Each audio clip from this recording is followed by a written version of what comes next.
When the alpha triplets, the most popular of the wolves, found out that I was their mate, they chose to torment me by flirting with other women because they couldn't accept a lowly omega slave as their mate, and in the end I died in agony because of the rejection, but surprisingly I was reborn before I was found out by the alpha triplets that I was their mate. This time, I was going to escape before they returned for the welcome party. After finishing my last bit of cleaning, I headed toward my room, running through every possible way to make my escape tonight as smooth as possible.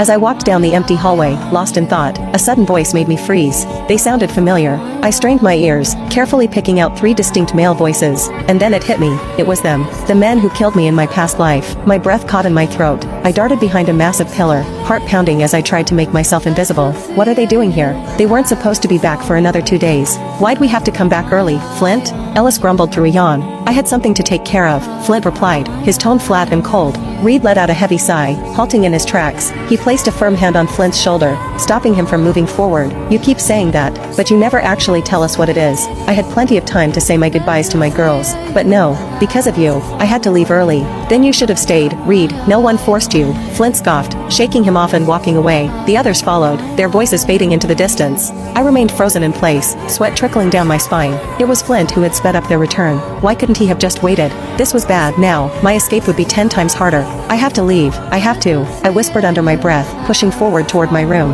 I was so wrapped up in my thoughts that I nearly crashed into someone. Lady Aurora, the moon goddess of the pack.